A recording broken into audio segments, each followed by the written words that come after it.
So I've already started preparing the corner of the yard here for the beds. What I wanted to do is remove all of the sod. Fortunately, doing that by hand with a shovel, which kind of sucks, but remove the sod so that way I can get a nice flat level surface, because in between the beds, I think we're talking about laying some gravel down. So when I get all the sod removed here, I can rake this nice and smooth and flat, and then I can lay down landscape fabric and then bring the beds on top of that, and we'll have a nice flat surface to get a good even grade that matches up with the rest of the lawn and doesn't get like above the lawn. I do have some edging, some plastic garden edging, same stuff that I used over there. And when I go to finish this edge after the end of the project, I'll use that to separate the gravel or mulch or whatever we lay down here from the rest of the crappy grass in the backyard. So I'm gonna get to work finishing this inside patch.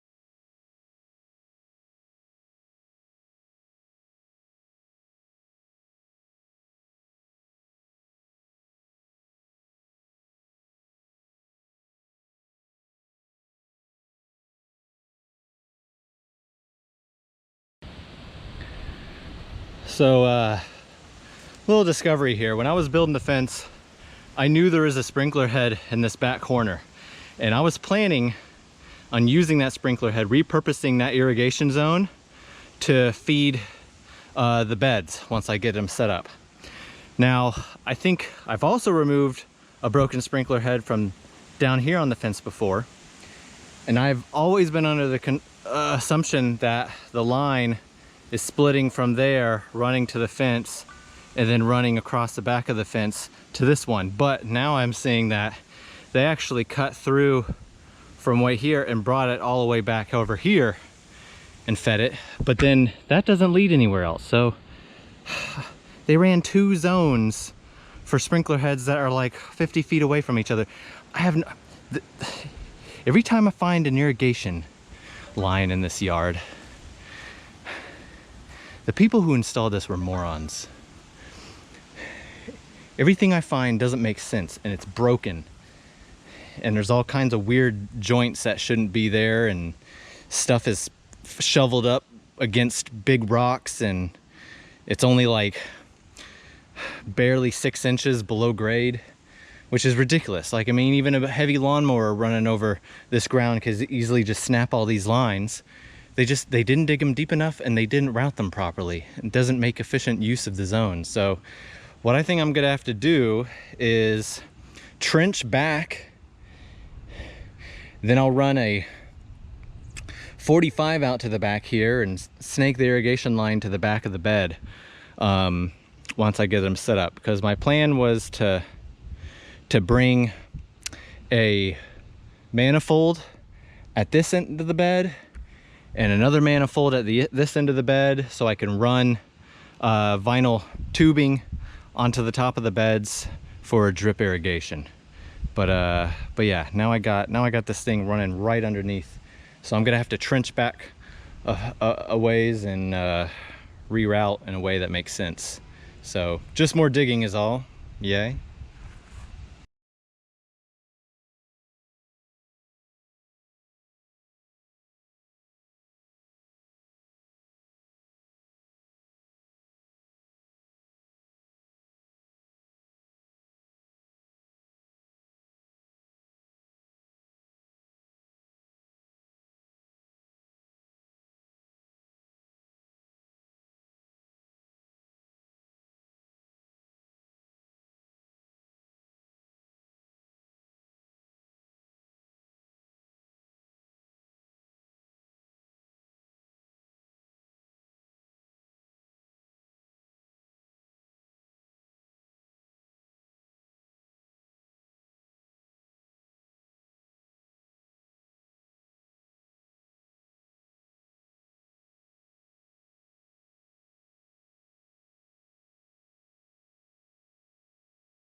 So for the garden bed walls, I decided to go with a 1x6, and my hack for keeping costs down is using the same pickets that I used for the fence that I built last year.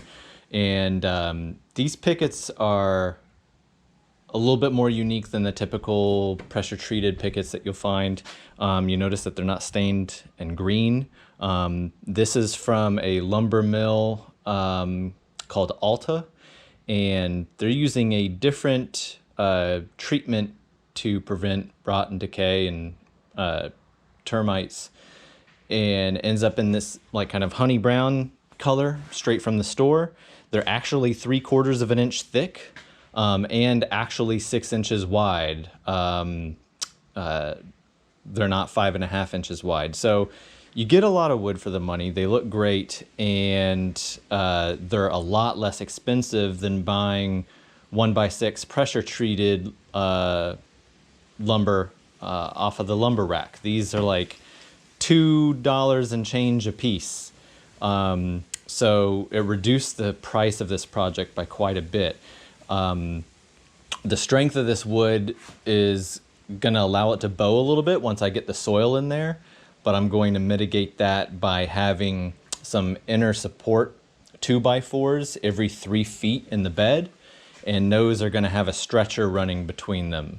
So that's going to be able to suspend the weight of the soil once these get filled up, and it's going to still be way under budget. So all I got to do with these is trim the dog ears off of the ends of them, which reduces the overall length by 1 inch, brings them from 72 to 71 inches. And yeah, then I'll be happy and ready to build these beds.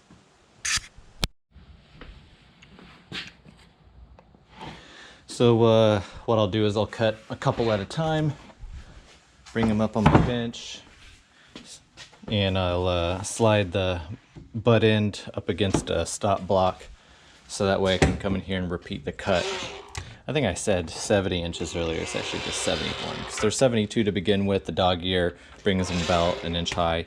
So they're all going to get cut to 71 inches long.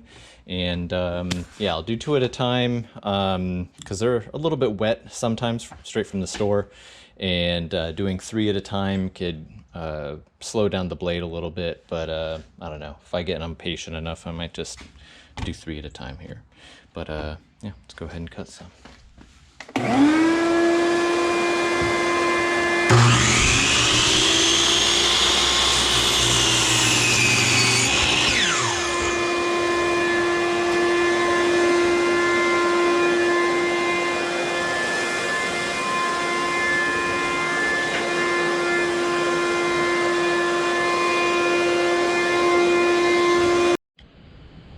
Now I just need to go ahead and cut those foot-long supports that each picket will screw onto, and so I can screw stretchers between them once the boxes are built.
Fast forwarding to a little bit of progress. I got the boxes built yesterday. I got the landscape fabric put down. One thing I need to do today is build the remaining back corner of this box, and the box that's going to be floating as an island in the middle here for the cucumber trellises. After I get the rest of my boxes built, I got to take that irrigation line that I found yesterday that was going across, and I'm going to bring it back towards the backside of this fence here, and I'm going to run brand new line behind the beds, so that way I can set up a manifold at the corner of each bed, so I have a place to supply water to both of the beds. And then I'll probably put a T-fitting here, so that way I can run a line to that island bed that's going to be in this area, so the cucumber trellis can get water as well. One little snag that I kind of expected to run into was leveling these beds off. I did kind of a really broad leveling with some masonry string earlier, and that got me close enough. But what I need to do is I need to rake more dirt under this end of this bed to bring it about 1.5 inches higher, so that way it could be level with the whole rest of the frame. Another fast forward, I've got the rear box built, the front box built, and pretty much what's left at this point is starting to plan out where I'm going to run my irrigation lines and how I want to run those irrigation lines. Alright, so I've gone ahead and patched into the current irrigation zone. I had that line that I found running diagonal across the yard here, and I've put 290s on there so I could adjust the axis of this new line that I wanted to connect to it. I've gone ahead and pushed that down there, you know, on top of being able to rotate that axis to get that line coming whatever angle I want behind the beds. It also gave me an opportunity to sink this feed line a little bit lower, just because we're going to be putting some additional landscaping and gravel on top of this area in the future, and the current irrigation lines are only like 4 inches below the grass, which is not very much. You know, I would have liked to see these at least 6 to 8 inches below the grass, but that gets that line a little bit lower. Got that trenched over here running behind the beds, and then once they're behind the beds I bring it back up, and I want it about level or flush with the gravel that we're going to be filling in behind the beds here. When I get the back portion of our fence built, it's going to be coming up off of the neighbor's fence here, and there's only going to be 3 feet of width between the bed and the fence, just like behind the bed on the other side over here, and that's going to give me some convenience if I ever need to add some flow valves in the future or add additional manifolds to the line depending on what we're growing. So I've got that all patched up. Everything's kind of temporary. I've got these T's in here. This is where one of the manifolds will eventually go. I just have those capped off right now, and runs around the back of the bed, comes back over here, and terminates on the second bed over here. And I have this end open because I'm gonna, after this glue dries, I'm gonna go ahead and run the zone so I can flush the pipe out of any dirt that got into these pipes while I was gluing everything up. So I'm gonna go ahead and flush the line, and then after I flush the line, I'll go ahead and add the last cap. I'm putting a T over here with a little extension with a cap on it, because that's gonna give me a little versatility in the future. Say I want to do, you know, some additional beds down the fence towards the gate, or even just like an ornamental bed, something like that. I can go ahead and patch directly into this zone, and I've got a little versatility there. So yeah, irrigation's pretty much all set. One thing I have to do still is I'm going to go ahead and add some stretchers at each 3-foot post, just to provide some support for when the soil comes down in here. And I'm also going to lay some 3/4 inch kind of like hardware cloth, kind of like chicken coop wiring, because we have a lot of moles in the yard, and I do not want them crawling up into our beds, ruining everything, messing stuff up, because we have a ton of moles. It's ridiculous. So yeah. So like I've mentioned in some of my other videos, every single time I fix a piece of the irrigation in this system, or patch it, or, you know, put some new lines in and turn the zone on, leaks. always leaks. So after I installed this irrigation, got it buttoned up and turned it on to test the pressure, test for leaks on my job wasn't what was leaking. Geyser shooting out of the lawn over here. So I went ahead and patched that, wait 20 minutes, turn the zone back on. Geyser running out of here, which is, I think this is where a sprinkler head used to be, broke off. So that's 2 leaks that I've had to patch just from setting up this zone with a new line. And in about 15 minutes, I'm going to turn the zone on again and run back here and look for more leaks. If I don't get any leaks, then I'm ready to start cleaning up and call it a day. I went ahead and got the bottom mesh installed on the beds that I was talking about. I didn't have enough to go inside this, but this is going to be, you know, 18 inches high, and moles are not likely to come that high up in the soil. I actually haven't even had a mole problem in the raised bed that's over there that we used to have over here as well. It seems the moles are always just hanging out in the grass, but not really trying to come up into taller structures. So we'll see. I actually think I have some leftover hardware cloth hanging out in the garage, which is that like metal mesh stuff, and I think I might have enough to patch into the bottom of this. Oh, you know what? That's why I've never had moles in there. I put hardware cloth in the bottom of it. All right. Well, I'm okay. Well, I'm gonna put hardware cloth in this.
All right, girl, get to work.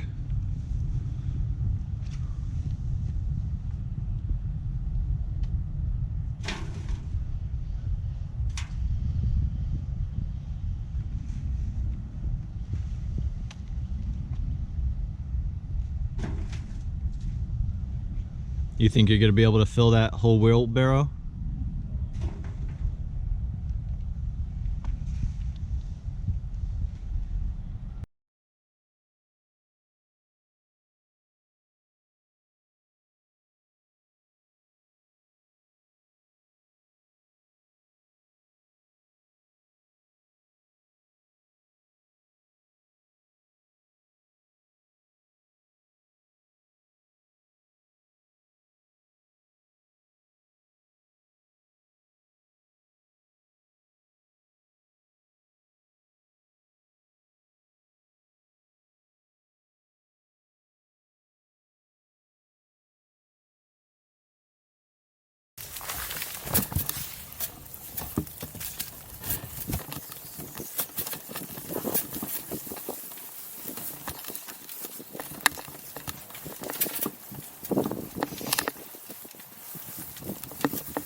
All right, so I just got all the dirt moved into the beds. They are full, and I'm getting pretty stoked about this.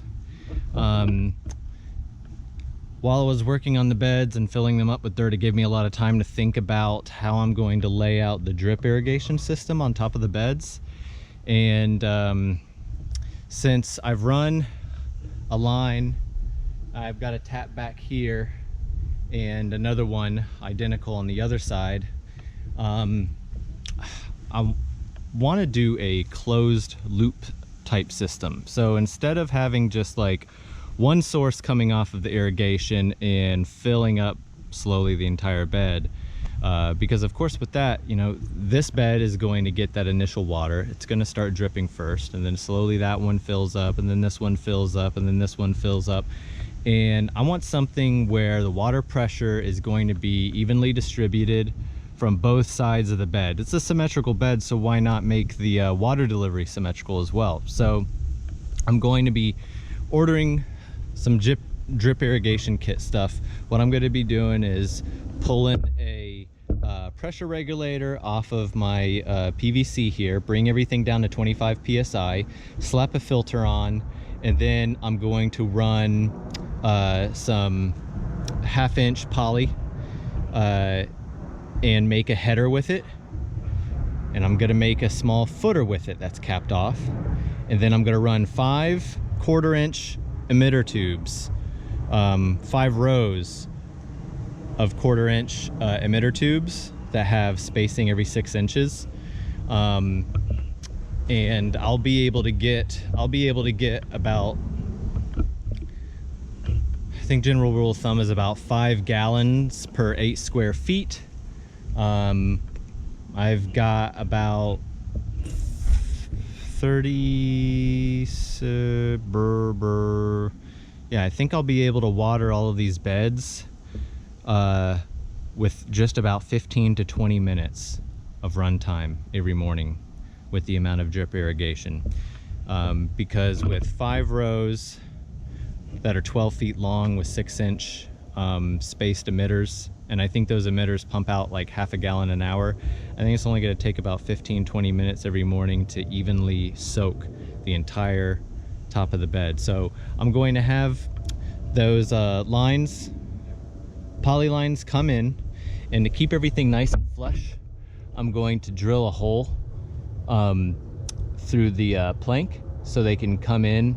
Instead of having to like double 90 over the top of it, I'm just gonna have them run in so I can keep them at a fixed height. And I'll run a T right here so I can bring one up into the top of this little bed. And on one of these, but not both, one of them, I'll continue running that pipe. I'll drill a hole through here, run a 90 down under the gravel, and then up into this bed right here. Still up in the air what we're going to plant in some of these beds. I'm thinking this bed is going to have the deepest soil. That's going to be good for anything that we're growing that has really deep roots, and I'm thinking that's going to be tomatoes. We can get 2 tomato plants in here in each corner of the diamond here, if you will. Get 2 tomato plants in here, and those get nice and bushy. Got room to walk behind it and prune from all different sides, so can pretty conveniently prune from the front and the back for those. I'm thinking for the island, carrots. I got a bunch of kind of like French carrots on the way, and I think this might be a good spot for a nice batch of carrots. 6 square feet of carrots. And everything else we're going to be putting in some green onions, arugula, peppers, some herbs, broccoli. And yeah, so next up is while I'm waiting on all the irrigation, I'm gonna see if I can't run to the gravel place tomorrow and load up a trailer of gravel and start filling this area in, and we'll see how far I can get on that tomorrow. All right, just got back from the rock and gravel place. Johan pulled the trailer like a champ. And this is what 1,000 pounds of 3/8 inch granite looks like. This is called salt and pepper granite. It's a mix of grays, all the light grays. There's a lot of light gray in this batch. I've seen some that are darker There's some of the darker bits right there. And when it gets wet, it gets really dark too. So it's called salt and pepper granite. So I'm gonna unload this, and if I need to get more, I can make a second trip and get even more out of the trailer rental. But yeah.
Mary? Good?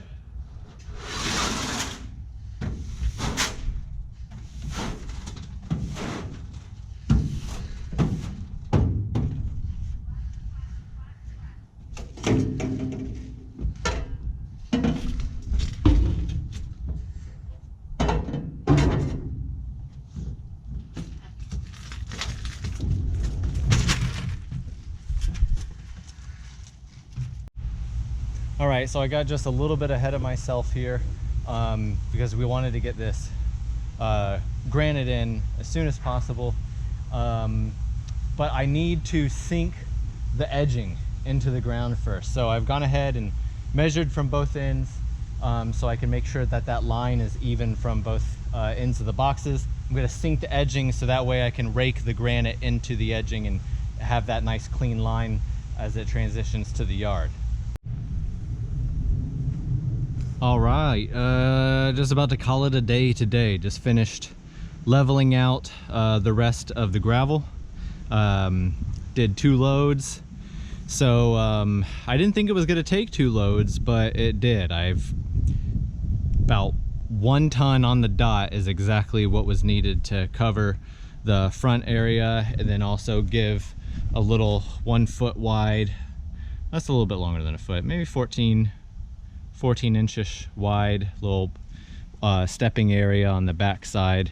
Yeah, I got the edging hammered in, leveled, and it's looking pretty clean compared to the rest of the yard, but we don't really care about the rest of the yard. We're slowly chipping away at it until there's as little grass as possible. I mean, the whole idea is to leave only just a small thoroughfare in the middle of it for running up and down and stuff. I mean, it's too much yard to completely cover it and make it go to waste. You know, Lily likes running around in the back here, so we're thinking of maybe not keeping everything such hard angles, or if anything, like filling out some of these edges with some more plants, make things have a little bit more of a flow to it, instead of everything feeling kind of like a little island feature in this kind of vast ocean of yard. But it's slowly coming together. Drip irrigation is on order, seeds are shipped. So the next thing that I'll be doing is installing all of the drip irrigation lines into the beds and sowing seeds. So yeah, I'm really liking the way this looks. This is great. And this salt and pepper granite is pretty nuts. I mean, once it gets just a little bit damp, completely changes into this like really dark gray, and then you really get to see the salt and pepper inside each little rock. once it gets dry and the sun's been hitting it, it's almost completely just all light gray. So it'll be cool because this will be like constantly kind of changing colors. You could see where the mist hit some of the rock and missed some of it. So in the mornings when it's damp and dewy out, this whole back corner will be really dark gray. And then by the time the sun is directly over, portions of it will start to turn white while others are still a little bit gray. Should be pretty cool. All right, I got all of my drip irrigation fittings and tubing. I've got my 1/4 inch tubing with 6-inch dripper spacing here. I've got my 1/2 inch poly, and what I'm doing right now is I've clamped 2 ends along the fence in the sun. So it's a little bit easier to work with. I want to do this so the coil memory gets kind of baked out of it a little bit, and I could work with some straighter pieces. I've already started cutting the headers for my drip lines. The lines will come out of the taps here, run over here, and then this is where the water will feed into the bed initially. And then it's going to flow down the lines to the bed. All those lines are gonna connect to this little footer right here, and that's gonna help equalize pressure. So instead of having a whole bunch of independent lines coming off of one main header line, you know, one of those lines could end up with a little bit more pressure than the others because that water is getting pushed to the end of that header first and then coming down here first. So the use of this footer helps to equalize things a little bit, because then you'll have a length of footer equal to the length of header. And the pressure of the water will distribute a little bit evenly throughout there. So I've already got some of these lengths cut, and I went ahead and drilled some, you know, recesses into here where the caps can kind of sit recessed, and that'll help hold them in place. And I could draw a little tension on the lines so they're all not like, you know, wavy and stuff. I'll probably lay those 1/4 inch lines out and get them straight before I lay those down the beds too. Those are going to be spaced 6 inches apart from one another.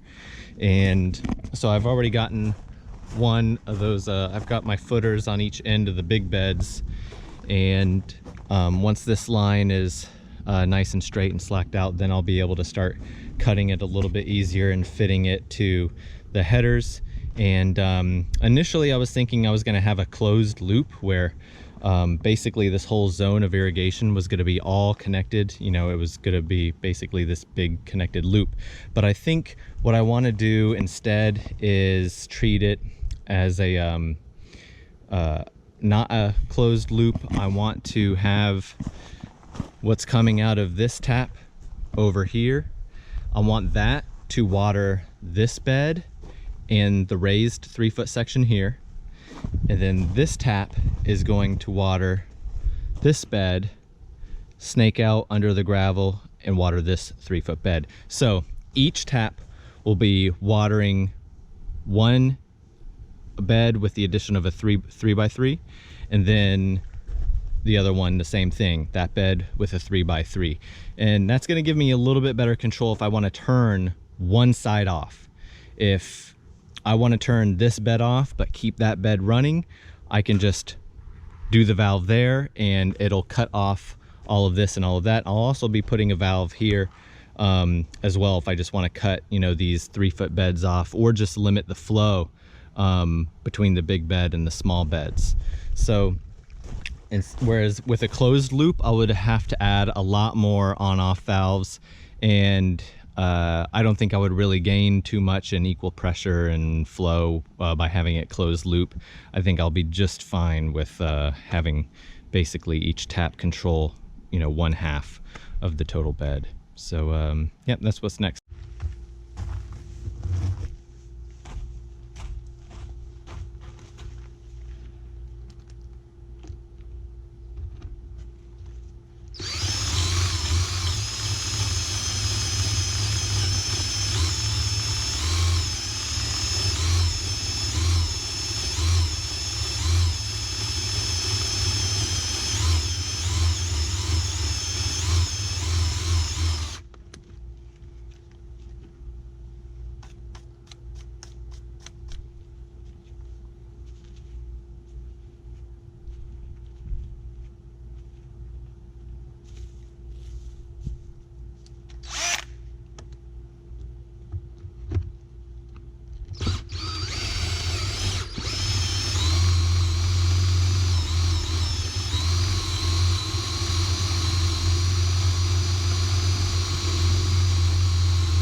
All right, so right now I'm going to take my taps right here and I'm going to set them up so I can screw in my pressure reducer and filter and then run the poly line and connect these up to the rest of the system.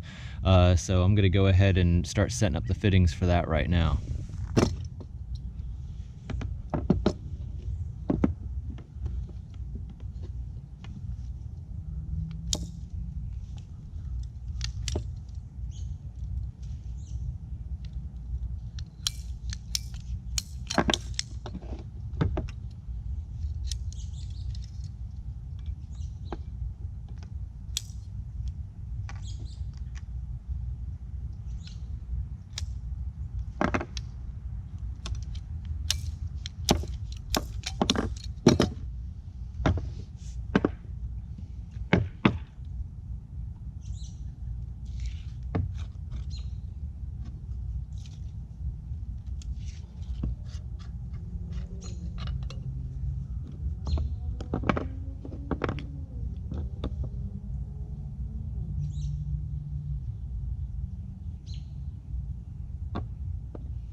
Now before I glue these onto my taps, I want to go ahead and screw on my pressure reducer and filter cartridge. And what that's going to do is that's going to help me really tune in the angle I glue that joint in, so that way I don't accidentally glue it so this is, you know, butting up or facing, you know, shooting straight into the side of the bed. So I prefer using the joint compound paste over the tape. I find that I can get more rotations on the threads than I can with tape, and it seals just as well, if not better. Plus you can make sure that you get it inside all the threads, whereas tape can sometimes bind. You know, most often I've always had tape go on pretty good, but every once in a while I get an application that just doesn't go my way. And I've been using compound for a while and haven't had any issues, and I can get a lot more torque on the threads when I need to. Don't really need to get that much torque for this application, but for instance, when I was installing my backflow prevention valve and I really needed to get a lot of torque on the 3/4 inch schedule 40 threads, this stuff really helped me get, no, not the schedule 40, the schedule 60 pipe. This really helped me get the necessary rotations that I needed.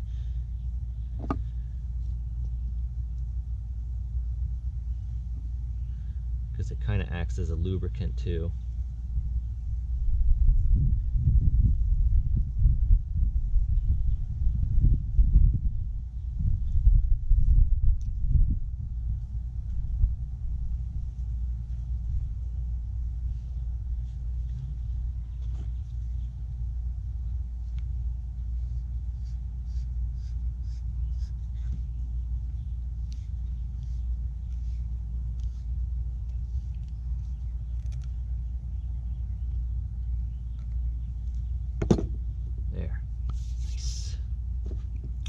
this is the filter cartridge right here.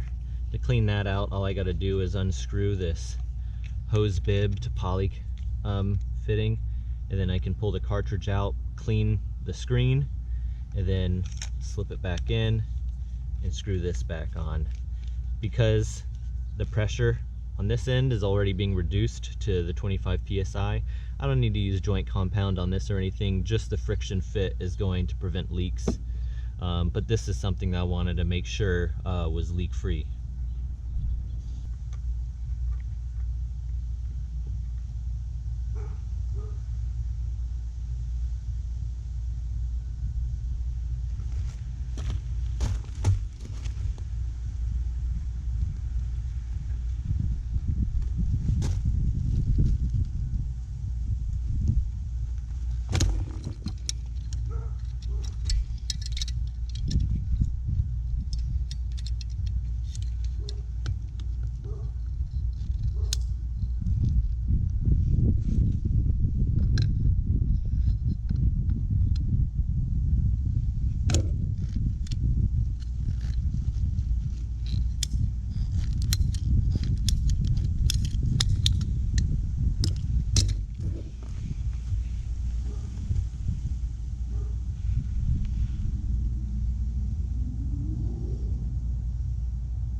Now, if you're wondering why my taps are so far away from where I'm sinking up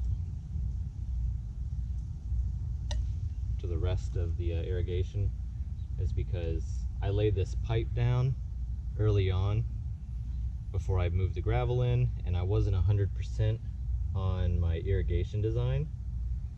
And these taps are just at the end of a 10-foot length piece of PVC. So they're just here because this is where the PVC as it was bought terminated. I didn't feel like digging up all of the gravel and putting in another tee down there closer or anything like that. And this gives me some flexibility. If I want to add, you know, an additional poly tee here for whatever reason, maybe I've got some plants that need some additional watering, or maybe I want to splice in like a mister tube or something like that. I have the option to do that because now I've got, you know, 5 feet of poly that I can work with.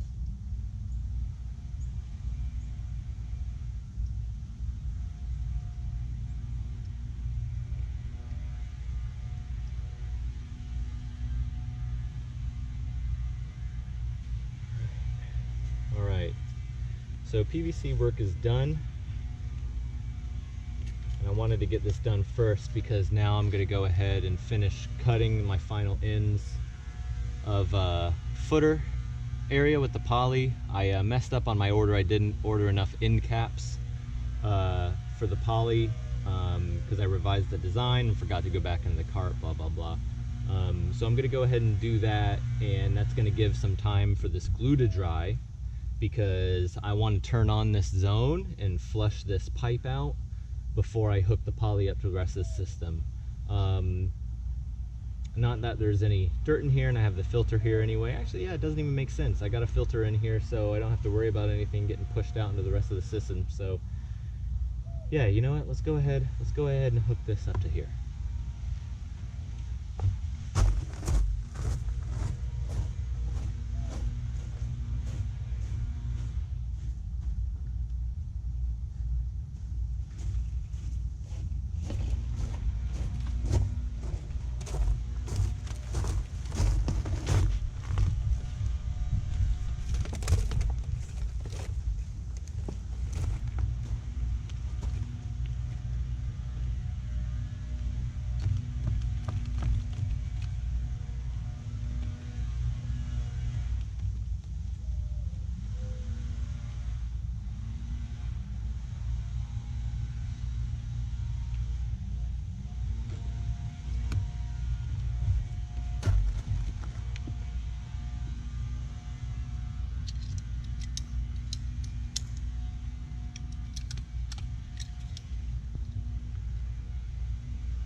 Have some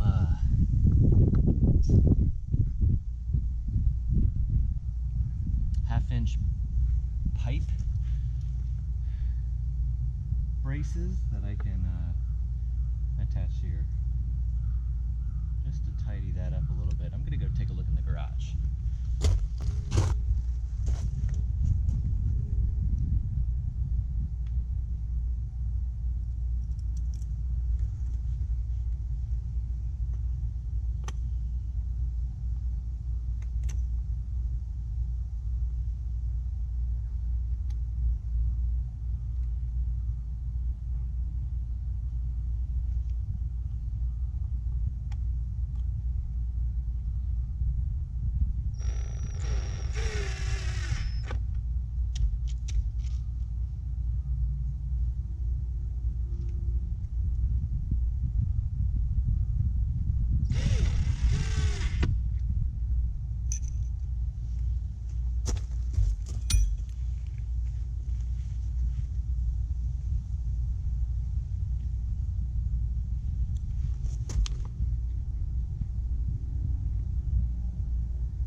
All I had was 3/4, but it's better than nothing.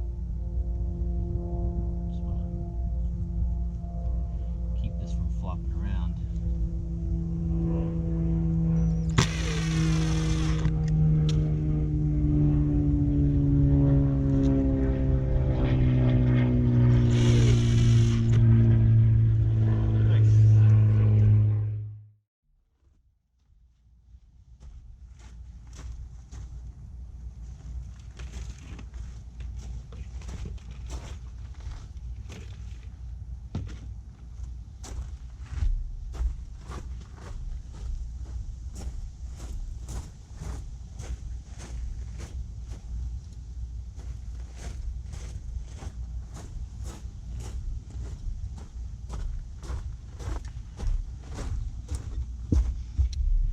Unfortunately, I don't have the sun out today to help straighten my coils here on the poly tubing. It sure made things a little bit more convenient and polished when I was able to straighten this stuff out before cutting it.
Unfortunately, these ends aren't going to be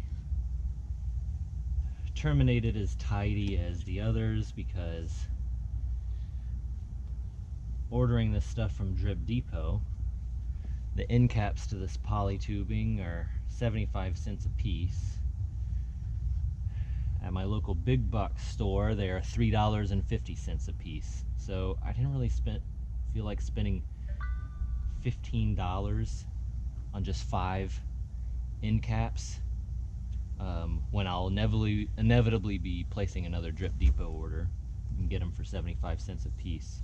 So for right now, I'm just using these pinch tabs, which is the cheap solution. You just kink the end of it and put this little thing over the end, and yeah, not as good looking,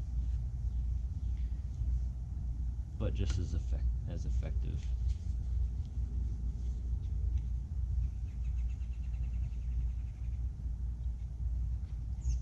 All right. For that side.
I ended up finding some 1/2-inch braces, and I'm going to use that for this deal right here, just because since I can't recess the ends into the box for the foreseeable future, I can just go ahead and tack this here, and that'll actually help when I'm going to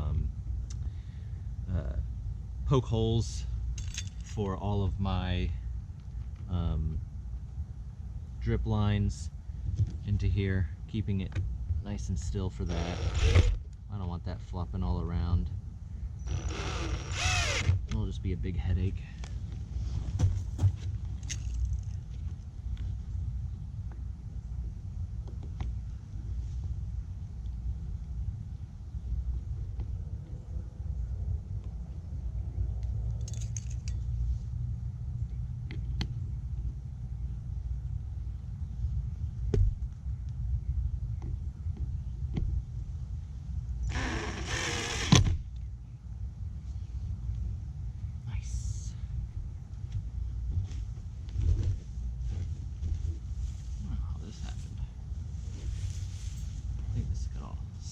Down when it rained the other day.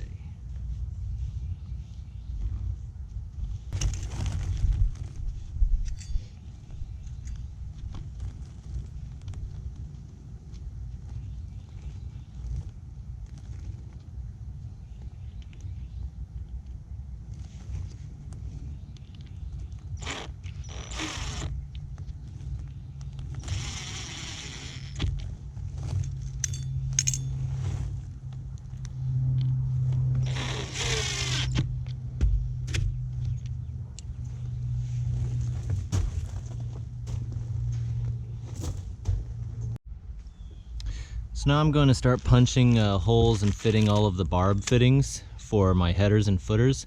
I've made myself a little story stick where I've got marks set 6 inches apart for a total of 5 lines. Yeah, so basically I just got to follow the story stick and punch my holes, and then I'll be good to go.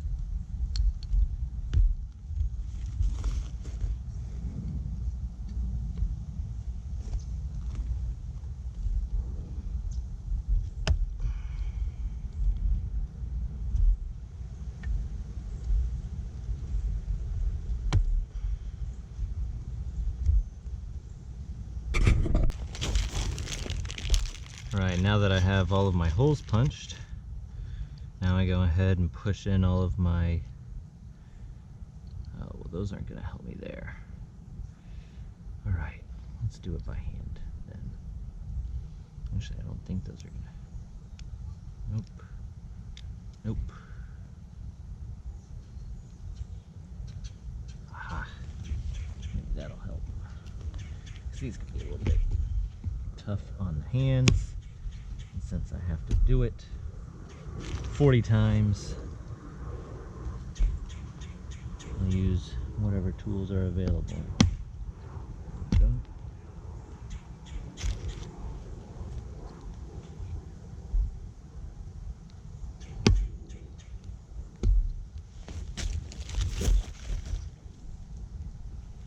This is one of the reasons why you have to reduce your pressure for drip and mist systems, because a lot of these fittings are press fit and they're really just relying on friction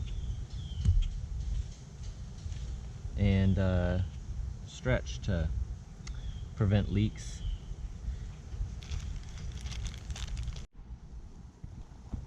All right, I've got all 40 barbs put into my headers and footers, and I've got all of my irrigation lines set, got my taps done, got all my junctions tightened, ready to go. All I need to do is connect the headers and footers with the drip line, and I'm going to take a little bit of a water break before I do that, because those drip lines were coiled in these really tight coil packs, and they're just going to be a huge pain to try to lay down with big winding coil memory still in them. So I've got one section clamped up along the fence from one end to another, and the sun is going to bake that straight a little bit.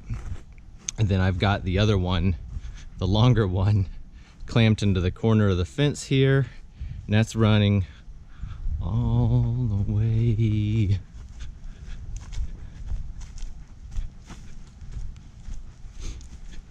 to the other corner of the yard.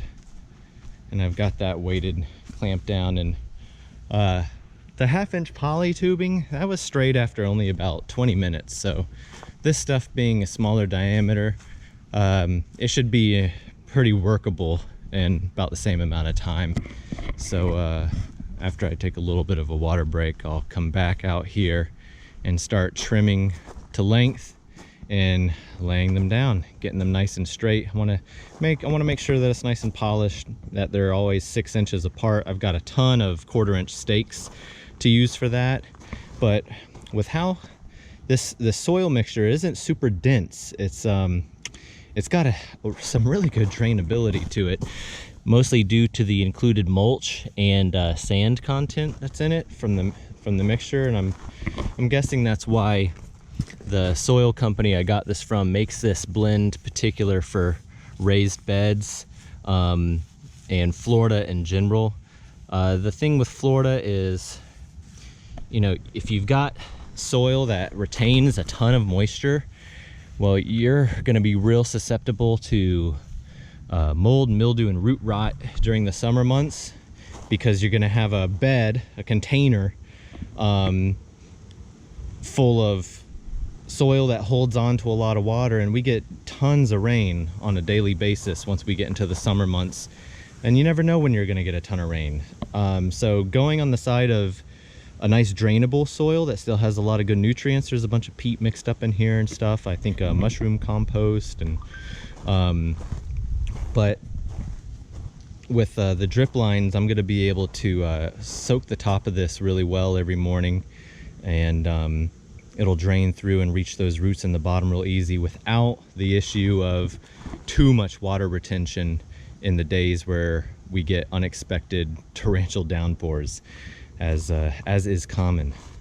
So so those stakes, I'm worried about those stakes because this soil doesn't have a lot of grab to it due to all of the sand. There's actually a lot of sand in here, but I might end up making some homemade like braces that go from like side to side in the beds that have little, you know, half circles every 6 inches to kind of keep those lines in a straight path. That's something I might end up having to make if those stakes don't do a good job, but I'm crossing my fingers those stakes are gonna do the trick.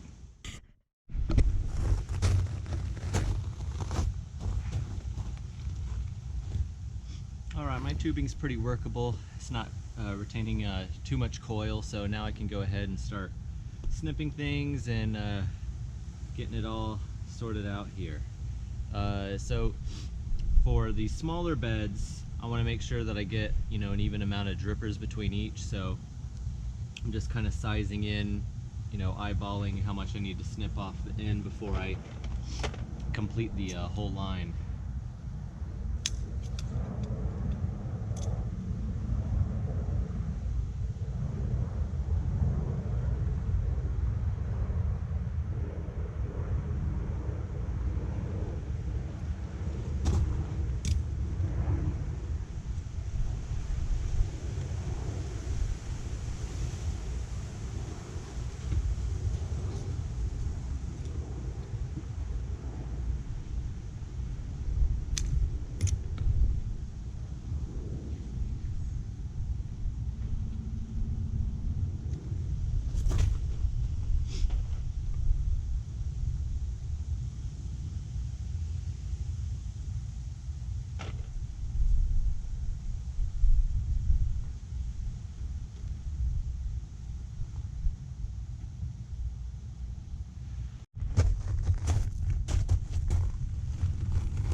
All right, I've just finished up attaching all of the tubing to all of the beds. 5 lines each, 6-inch spacing. And doing the math on figuring out how much I need to let these run for isn't too difficult. Every 6 inches, there's an emitter, and it pumps out half a gallon of water every hour. And all I need to do is figure out about how many gallons per square feet I need to have in each of these beds, and then it's just the simple math to figure out, you know, how many minutes to get that many gallons.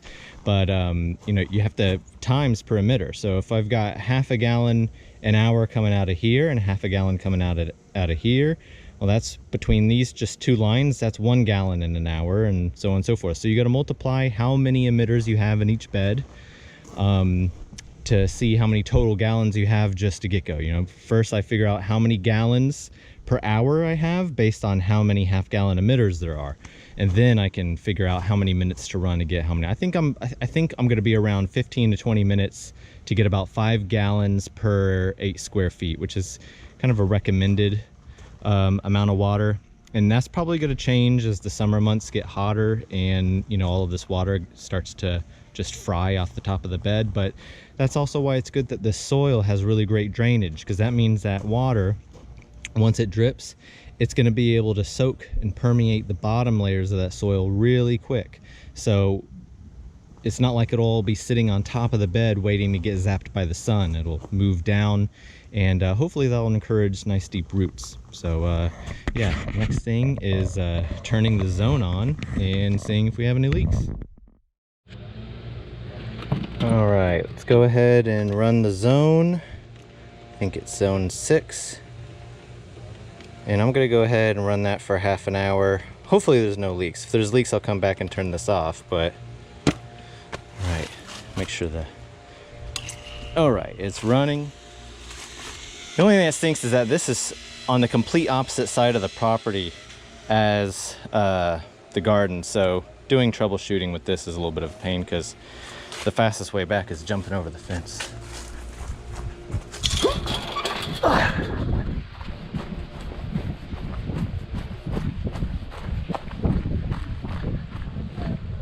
All right, so I'm walking the line in the yard, making sure there isn't any bubbling coming up. I don't see any leaks. All right, so I should have water in these lines. Let's go ahead and turn them on.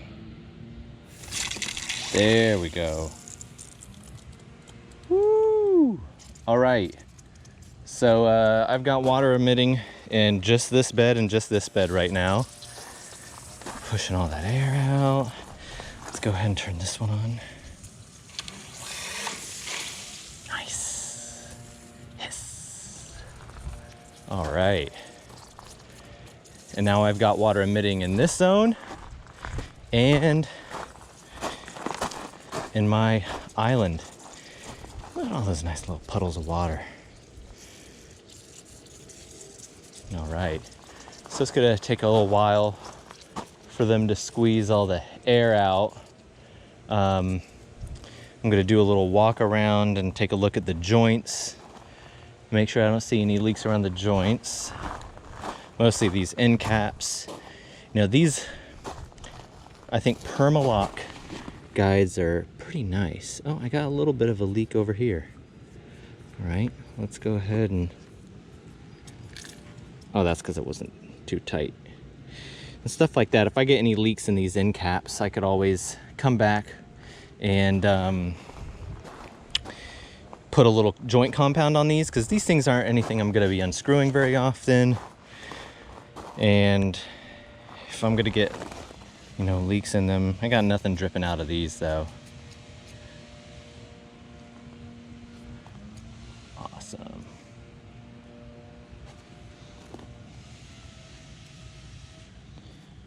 All right, slowly soaking. So what's really great about turning this on for the first time now is these beds have been baking in the sun with no water since last week. And I mean, I've hit them with the hose a few times, but today they've been baking with no water. So all of the dirt on the top is dry. And after this 30 minutes is up, I'm gonna be able to come back and see how much got soaked and how much didn't get soaked. Right now I've got some pretty good puddles forming. And it's really good also to determine, you know, how well this soil, you know, collects and spreads moisture. There's probably a ton of air in this line. I could flush all the air out of this line real quick by pulling one of these end caps out and unscrewing the end of it and just letting the water flow. But I'm in no hurry to do that. This is just the test run, so we'll let it squeeze all the air out naturally, and I'll come back. Well, I'll clean up, and after I'm done cleaning up, I'll take a look and see how much water I got going on here.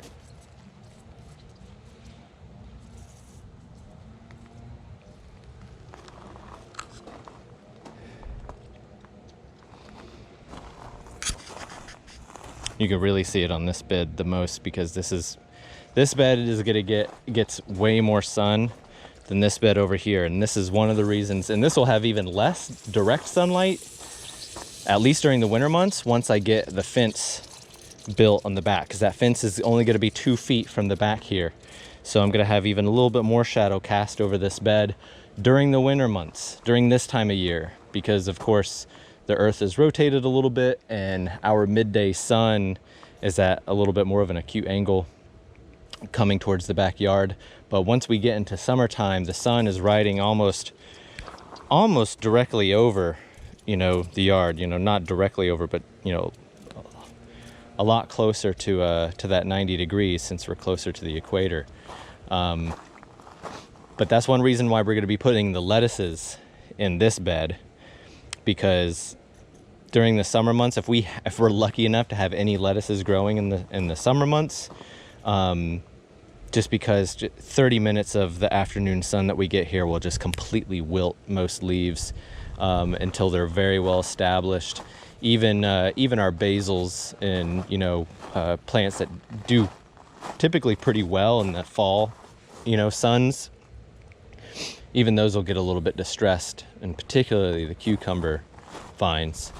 But yeah, so far pretty happy. I don't see any bubbling in the yard, so it looks like all the leaks are taken care of, and we have a fully functional drip system.